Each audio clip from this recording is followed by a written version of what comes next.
الحمد لله رب العالمين ولا عاقبة للمتقين ولا عدوان إلا على الظالمين ثم الصلاة والسلام على أشرف المرسلين سيدنا وعظيمنا ومولانا محمد صلى الله عليه وسلم. السلام عليكم ورحمة الله وبركاته. Baganda bange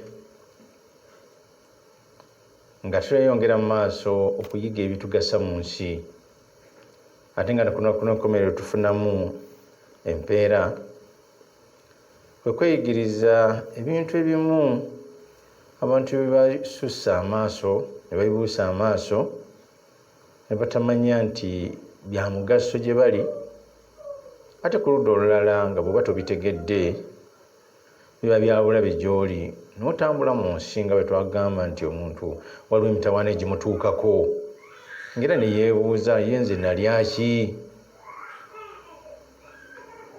Kye tukyasomako ennaku zino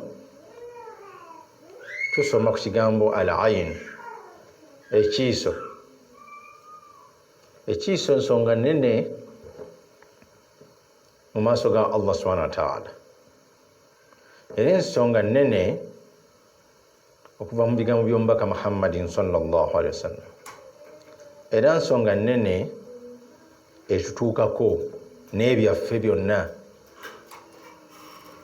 Nze nkunnyonnyola ensonga eno naye batono abayinza okugiraba nti ntuufu, wakubadde nga era bangi abayinza okugiraba nti ntuufu. Abantu bo abamu balowooza nti ebintu biriwo nga bwe byandibadde bibeera, ekitali kituufu. Kakati okumanya ekiiso kintu kibi nnyo, okumanya ekiiso kintu kibi nnyo nnyo nnyini ddala, okusinziira ku bigambo bye nzize nkusomesa emabega nga Allahu subhanahu wa ta'ala assa mu Qur'an ekitiibwa. Katugeze nkugambe aya emu oba bbiri.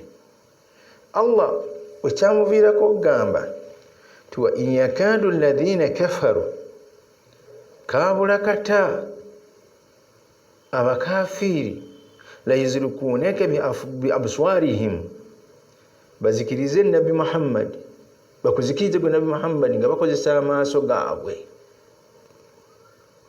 Ensonga eyo nnene nnyo. Allah tayogera kigambo mu Qur'an okujjawo nga kyogera nti nga kinene nnyo mu bubi oba kinene nnyo mu buki, mu bulungi. Era Allah n'ayogera ng'ayisa ku lulimi lwa nabbi waffe Yaqubu, waqala ya baniya la tadkhulu min babi wahidin. Yaqubu n'agamba abaana be nga bagenda e Misiri, temuyita mu mulyango ogumu nga muyingira, naye muyite emiryango egy'enjawulo. Abavuunuzi bannyonnyola nti yali atiisa baana be kutuukibwako kiiso. Era nabbi n'agamba nti al-aynu haqqu, ekiiso mazima. Singa waliwo ekintu ekikulembera okugera kwa Katonda, ekiiso kikyali kulembedde. Olw'okuba kituusa obulabe ku bantu, n'agamba fa idha staghsirtum faghsiru, bwe babagambanga munaabire bannammwe bwe mukubye ebiiso mubanaabire. Olw'obuzibu obw'amaanyi n'obulwadde n'okufa, omuntu ayinza okuviirako okufa sinzira ku symptoms ze tugenda okulaba. Ebigambo bya Nabbi Muhammad sallallahu alaihi wasallam ebimu abantu abamu tebabimanya, tetwabimanya ne twesanga nga tugudde mu ntata. Mujjukire era twatandika omusomo guno twalaba hadisi nga Nabbi Muhammad sallallahu alaihi wasallam agamba Asma'i binti Umais, yabuuza Asma'i muwala wa Umais n'amugamba maali ara ajsadin bana'u akhi dhari'a nga ndaba hadisi ngejiwa ku Jabir ibn Abdullah radiyallahu anhu qala qala Rasulullah sallallahu alaihi wasallam li Asma bint Umays mali ara ajsam bani akhi dhari'a nga ndaba emibiri gy'abaana ba mukwano gwange gikulubuse tusibuhum haja bayina obwetaavu. Mukyala naddamu n'agamba la walakin al-aynu tasra'u ilayhim, ekibakuludde n'okubeera nga balinganga balyako emmere, kubeera nga tebeeyagala, ekiiso kye kibatuukako ne balwala bafuna obuzibu. Omubaka Muhammadin sallallahu alaihi wasallam yagamba nti ekiiso kisobola okuteekesa omuntu mu kabbuli ne bamuziika lwa kiiso. Ekiiso kisobola okuteeka engamiya mu seppiki ne bagifumba lwa kiiso. N'olwensonga ensonga gye tusomako nkulu, naye otegeera otya nti oliko ekiiso? Yensonga ye point essaawa zino, kubanga ekiiso kituuka ku muntu. Era jjukira kye twasoma ku Rabi'a, Amin bin Rabi'a, ekiiso kye yakuba Sahal bin Hunayfa n'agwa wansi n'asinda, ne badduka ne bagenda eri Nabbi Muhammadin sallallahu alaihi wasallam bamukole ki? Bamweyambise, abayambe ku nsonga eyo. Laba ekigambo Nabbi kye yayogera, yagamba hal tattahimunahu ahada, muyina gwe musuubirizaamu? Ne bagamba nattahimu Amir wa Rabi'a, tusuubiriza mu Amir mutabani wa Rabi'a. Yamugambye nti ng'onyirira. Ene Obuganda, abategeera Oluganda, omuntu asobola okugamba munne ng'oli ng'onyirira, nga weeyagala, ng'olinyirira. Oli n'agamba munne n'amugamba nti ojja kundwaza nsunaako. Beekiiso bakimulaba bati nsunaako. Okiraba? Naye waliwo ekyatuukawo mu kitabo kino, njagala nnyo, wendaga wazibu okunnyonnyola. Waliwo ekitabo bakiyita al-ilaaj bil Qur'an. Ekitabo kino bakiyita al-ilaaj bil Qur'an, kyawandiikibwa mukyala. Naye agamba waramu khabith sababuhu al-ayn, obuzimbu obw'amaanyi, naye ng'ekyabuleeta kiiso. Yoka kigambibwa anna mura'ata, mamuzi omukyala, kana takulu li ibnatin oktiha, yali ng'agamba omwana wa muganda we daima lubeerera, ng'amugamba atya araaka, nkulaba mwana gwe, imma hamil au tardaina, oli lubuto oba oyonsa. Famadha hasala li ibnatin oktiha, ono abuuza olowooza ki ekyatuuka ku mwana wa muganda we. Kharaja waramu fi thadiha, subhanallah, ebbeere lyazimba oluzimba. Ne badduka ne bagenda mu malwaliro ne bakola batya okutuusa nga baagala kusalako bbeere. Tebalaba bulwadde, tebalaba ki, naye ebbeere lizimba. Ne bagamba nti ati bijja okukwata abalala. Kiri mu kitabo kino, kiyinza okukwata ebbeere eddala, okutuusa lwe yajjukira nti Nabbi yagamba sallallahu alaihi wasallama nti bwe babagambye okunaabira bannammwe mbanaabire. Agamba atya wakarra atibba'u, ne baddiŋŋana abasawo abakola ku mabeere. Naye ng'embeera yonna tebagimanyi, egudde ku mukyalo, ku muwala ono. Ate nga n'omukyala omuwala asanga obuzibu okugamba nti maama wange omuto gwe wankubye ekiiso. Kiraba kyeyakola, yeegayirira omuntu omulala, agamba yatya وقالت لابنة أختي إني مستحيت من خالد nkwati w'ensonyi okugamba mama wange omuto an atlubu minha an tatawadda li nga musaba nti anfunire wuzu amazzi bagampe nga naabe nga tujja kukiri nabbi Muhammadi sallallahu alaihi wasallam kye yagamba. tarabtu imra'atu al-ukhra nineyambisa omukyalo omulala an tagtasil laha oba mugamba amunaabire era n'amunaabira fabari'a omwana muwala we n'awona. Kiri mu kitabo kino. Kati kye ŋŋendako okubagamba oyinza kyekinkozesezza entandikwa eyo otegeere gye tulaga. Omuntu yenna bw'aba akukungiriza aba ayagala ekigendererwa ne waba takikulaze. Bw'akukungiriza aba yeewuunyiza ekyo kyabadde asuubira okubeera nti obadde toli bwotyo n'okiba.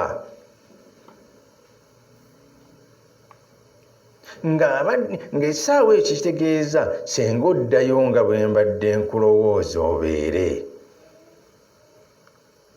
Kakati shaitaani neekuyingira al-aynu haqqu wa yatba'uha shaitaani.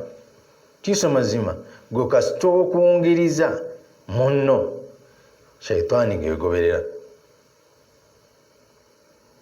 Kakati tamannu zawali nimati an muni'imu alayhi kwegomba kyengera kya munno Allah kyamuwadde kimuveeko. Walaw lam tantakiru lihasid ne bwe kiba tekijja kukyuka ku kidde kwani kwakoledde ensaalwa. Kati awo tugamba al ayn wal hasad bikwataganye. Omuntu omulala ayinza okwegomba ekyengera ekikyo abeere nga yakifuna. Okiraba nga tekikuvaako buvi ne waba takifunye naye nga ye ey'omulala ayagala yaba akifuna. Kati bw'atakifuna ntima gwe ne gwe awo waliwo amaanyi mangi Allah g'ataatulaga naye ng'ate weegali. Obutalaba ky'otulaba si ensonga ekitegeeza nti tekiriiwo, n'obutamanya ky'otomanyi si kyensonga etegeeza nti tekimanyiddwa. N'ensonga eyo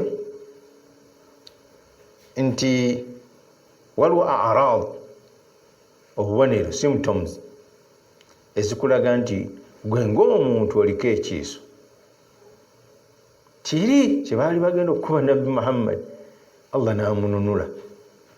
Kiri nabbi Yunus nabbi Yakub kye yatiisa abaana be. Kiri nabbi Muhammad kye yagamba abaana ba gundi nti bakulubuse.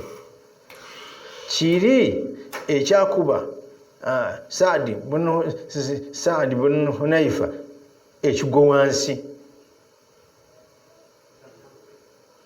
Ekiiso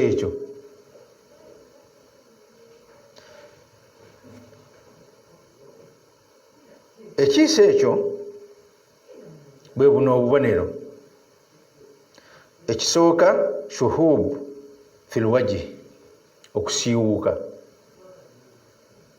Omuntu ayinza n'okubeera ng'ayina ze nagendako Allah yampa n'entambulako eyo wammwe abamu abandaba nga temuli mu Uganda. Ngendako e Dubai naye waliwo omusajja omu gye bantwala mu jjanjabe. Nasanga mu kisenge kye roshoni nga bwe mbiyita ebizigo, perfume, tyobu, biki byonna nga byakwesisiza naye nga tanyirira.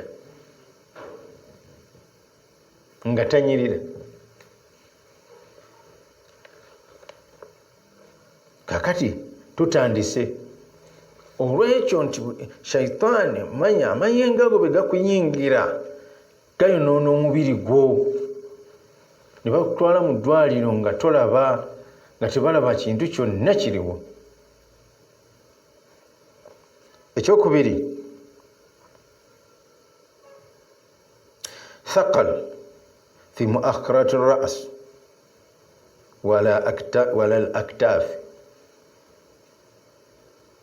okuzitowa enkomerero y'omutwe eno ku nkoona n'ebibegabega nga bikuzitowa genda ng'ogatta. Osiraamu bulungi tegenda okulaba nga embeera ekuvaako ng'obeera mu mbeera ennungi ng'ate oli wakaawaawo,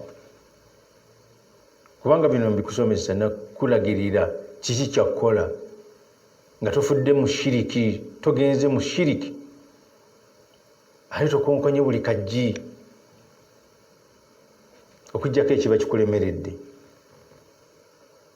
noga nti era tukutegeeza ogendanga awantu awalungi awajjanjabisa Qur'an ey'ekitiibwa bagiyita harubu durus lutalo terukumoro. Kati wobeera ng'owulira ddala kituufu olimu abo abasiiwuukasiiwuuka awamu n'olwekyo omutwe gukuzitowa, sikugambye omutwe kuluma, kugambye omutwe kuzitowa nga guzitoyamu oluusi n'ebibegabega. Akabonero akokusatu ta'awwabu, okuwuuna oba okusinda ng'obeera awo buli kaseera osinda omuntu ayinza okubeera nga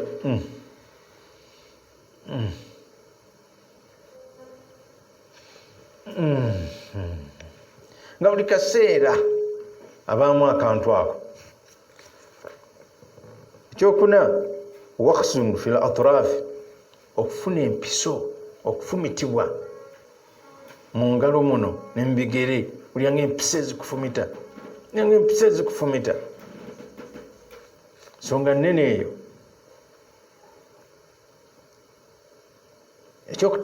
Akabonero akokutaano alharara walburuda bitanawub, oluusi ofunira omuliro mungi ate bano tebaguwulira, ate mukyeza kyekimu, ate n'owulya empewo nnyingi onnyogoga engalo, ebintu ebyo nga bijja bwe bityo on and off. Naye tegeera kaayida eno, omumanyi omu gwe bayita Ibn Qayyim al-Jawzi agamba nti omuntu talaba banne kye batalaba era tawunyiriza banne kye batawunyiriza era tasensinga banne kye batasensinga era tafiiringa banne kye batafiiringa okujjako nga kiri mu ye. Ntunaga nti bane mpulira ekiwunya kyafe tetukiwulira, gw'obadde ompita nti nedda, manya nti ekintu ekyo kiri mu ye, kiri mu ggwe kennyini, tekiri bweru. Kati bano n'obabuuza muwulira empewo, ne badde baga nedda, manya nti ggwe kizibu kyo, bw'olimu ekizibu ekikwetaaga okwejjamu. Kati ekiriwo kwe kwemanya nga tujja ku bubonero buli, nga tujja ku nsonga ziri ku aya ziri ebbiri, ate nga aya nakusomera nnyingi ezireeta ekiiso.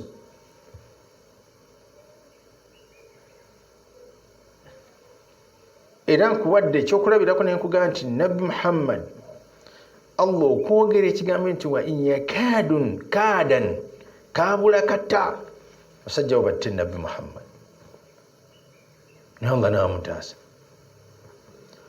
Akabonero ak'omukaaga nufuru min ahli walmanzil walmujtamia wadirasa kadhalika sihir wa mas, ye muntu okudduka mu bantu be oba ne mu kifo kyabaddemu. Bantu bangi basenguse ku mirimu, bantu bangi bavudde mu maka gaabwe, bavudde mu society, naga nze nja kwebuulira wange, abantu nabata nabavaako. Okyaba omuntu nadduka ku ssomero omwana natera okumalako kusoma ali mu yunivasite n'abivaamu ekyo nno akakabonero ako ne mu ddogo gyekali ne mu majini gaba gakubye bukubi nako gyekali. Konako omusanvu kathara ta'arruq okuyitiriza ennyo okutuuyana naye mu bifo bino wammanga bitunuulire era obyetegereze ebibegabega byombi ku mugongo ne mu kifuba. Kafo akalala ketutayogedde wano n'omuntu okutuuyana mu kiwato mu mugongo wansi mu kiwato awo. Ebifo ebyo kasita bitirine kutuuyana ennyo manya nti obulwa buli mu bubiri.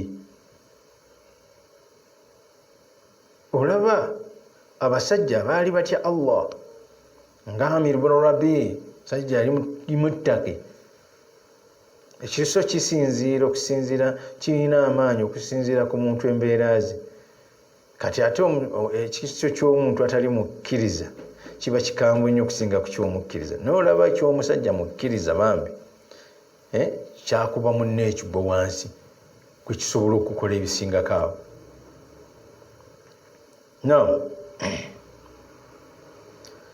Nama mulala sir'atun ghadab wa asabiyatun za'idat omuntu okwanguwa okunyiiga n'ebikya nebimwereega kaseera ng'ayagala nnyo dakika ntono ng'anyiigirawo afuna obusungu bungi.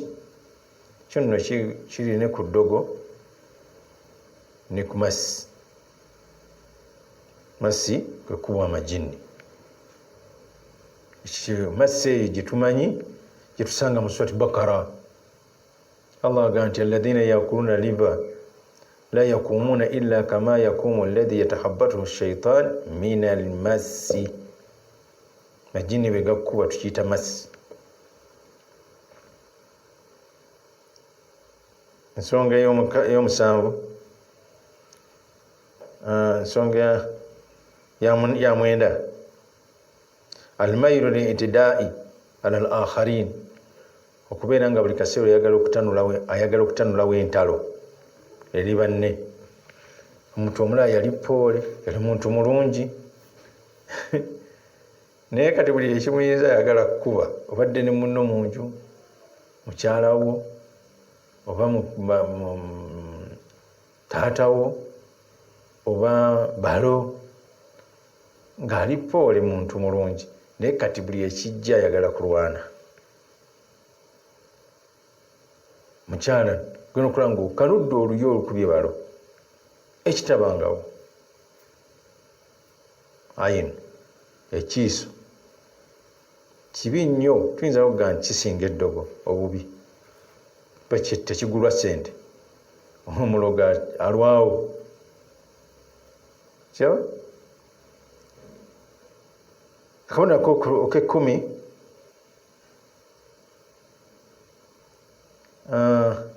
kathiratun inad. Inad wano ye muntu okubeera nga ye banne bwe babeerera ku sayidi entuufu gyabeera ku nkyamu banne ne bagamba nti kuko yuno lukunyumidde lugize lumunyumidde lutya nga ali lukunukidde. Eba nekyo tuba tukola tukole bwetu ne bwetu bwe munakikola kijja kuba bwe kiti nga buli kise muli kwamu era banne ne batuuka n'okukugamba nti gwe buli kiki ate ekiri kunyuma buli kyetuteesa tweyagala.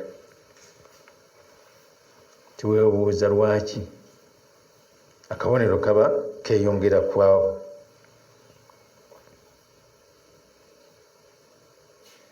Akabonero ka11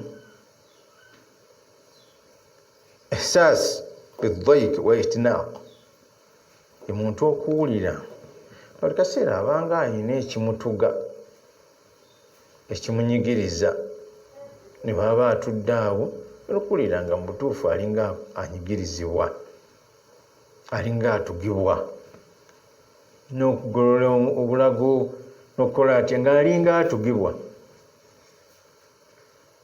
Ebigambo bya Allah mu Quran tulinamu aya egamba nti wanazzalna ilayka dhikra litubayyina linnaasi ma nuzila ilayhim. Kati tafsiri y'ebigambo byonna Quran bw'emala okwogera ne hadisi z'omubaka Muhammad abamanyi bagaziya mwe tujja ebintu bino.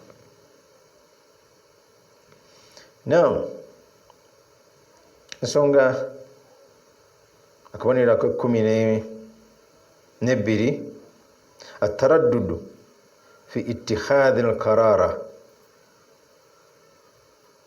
okwekkiriranya obutasalawo.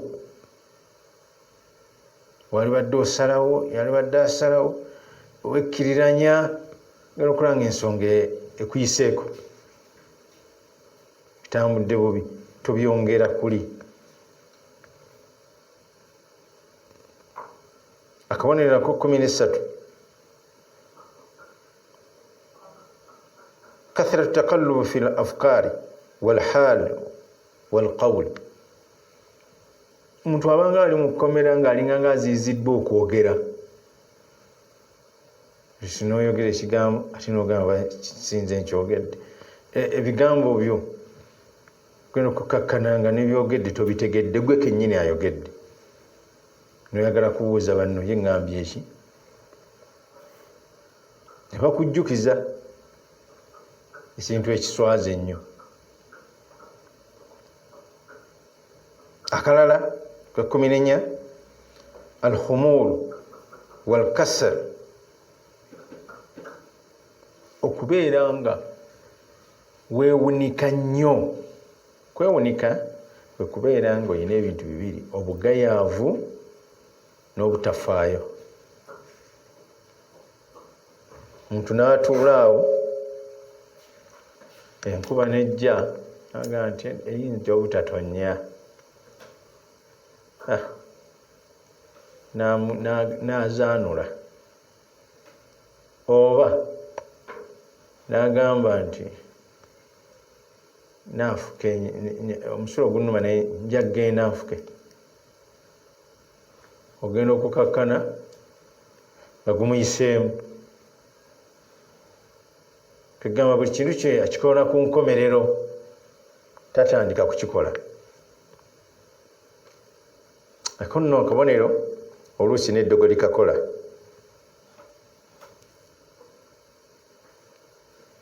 Ekirala qillatu shahiya, okubulwa apatayiti, nobeera nga toyagala kulya. Be bali nabbi be yayogera abaana babuliddwa ebyokulya nga bakuluuse. Mukyala n'amugamba nedda, kiiso kye kibayisa obubi. Nabbi teyagaana nsonga eyo, teyagaana nsonga eyo, yagamba bugambe irqihim, genda obajjanjabe. Ensonga e16 atathaubu waddamu duna albeka, okwayuuya ennyo n'amaziga ne gajja nga ate si kukaaba. N'oyayuuya n'oluba ne lwagala okukutukako, n'oyayuuya ye bwe kituuka mu swala la hawla wala quwwata, n'oyayuuya ngero ate ekyo kirowooza nti n'okigaana, kuba Nabbi Muhammadin sallallahu alaihi wasallam yagamba nti idha tathaaba ahadukum, bw'aba yayuuza omu ku mmwe, faliyajja yadahu ala fiihi, kirungi ateeke omukono gwe ku mimwa gye, fa inna shaitaani yadkhul, kuba shaitaani eba eyingira. Musilimu n'agamba an yadkhula fi'la, eba eyingirira ddala. Kati okuyitiriza ennyo okwayuuya, ate ekyo tujja kisomako nnyo. Kamu ku bubonero obulaga nti oluusi n'eyakkuba ekiso ali kumpi awo. Naye tugende mpola mpola.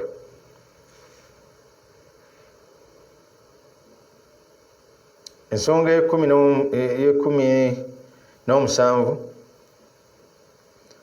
nti shuuru bitaqayyu, walgathayan ye muntu okubeera awo nga awulira ayagala kusesema oba ddala n'asesemera ddala kusesema nekola ki nekujja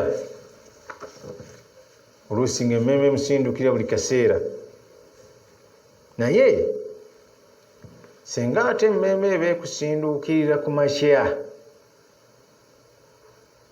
era oluusi n'osesema ku makya ate tekaba kabonero tekaba kabonero ka kiiso kamu ku bubonero senga tufunayo obulala nga kabonero kajja ku makya buli kaseera yagala kusesema liba ddogo eryaliibwa obuliibwa naye kino kibeerawo mu mbeera zonna oluusi ng'oyagala nnyo okusesema.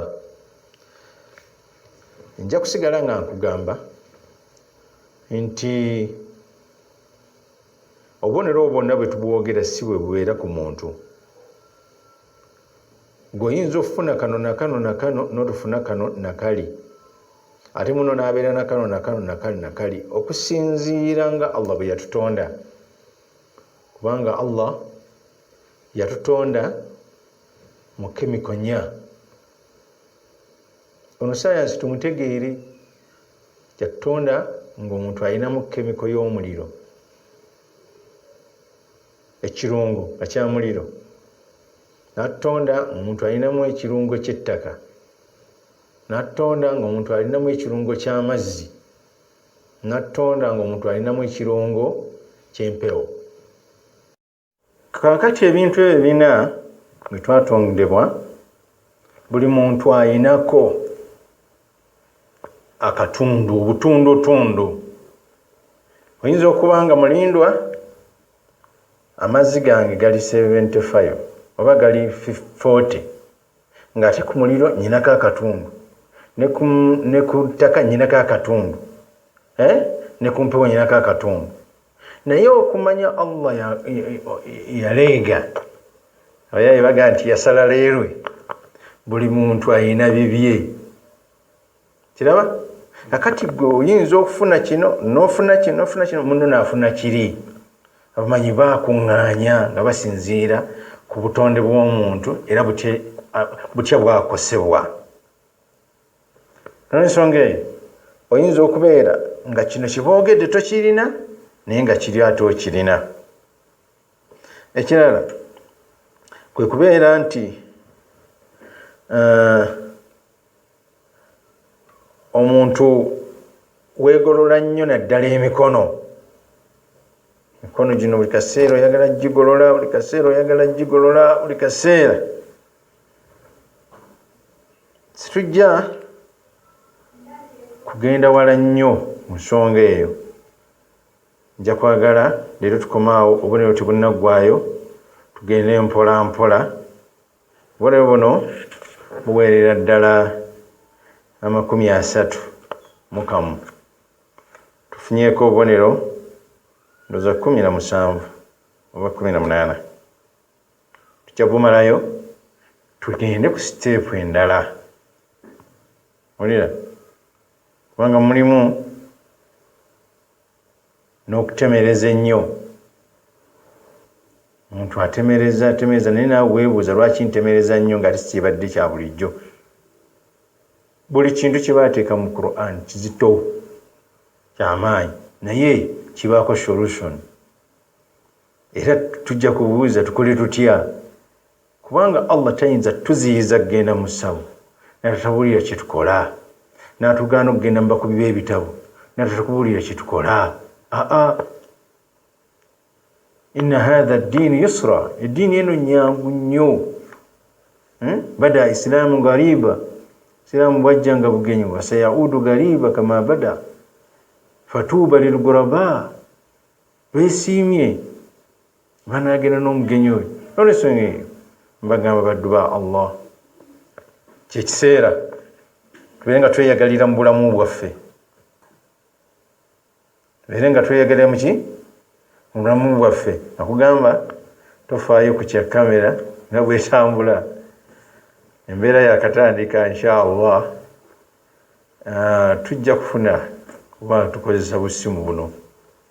naye ndaba nga kinsaanidde kubeera nti okumanya kuno kwenyirako akatono nkukutuusaako nga bana baterezza kyaggulira ddala gundi yennyini entuufu tulabe nga tukutuusaako ebirungi ebisingaku wano. Wabaraka Allahu fiikum wajazakumullahu khaira. Saba Allah abakuume, atuwonye ekiiso, atuwonye embeera embi etuka mibiri gyaffe ne mu maali zaffe ne mu baana baffe, abo abawaliriza nabbi Yakubu okugamba abaana be nti alla yusibahumul ayinu, ekiiso kireme kubagwako. Ekyo ekyogerwako mu Qur'ani. Assalamu alaikum warahmatullahi wabarakatuh.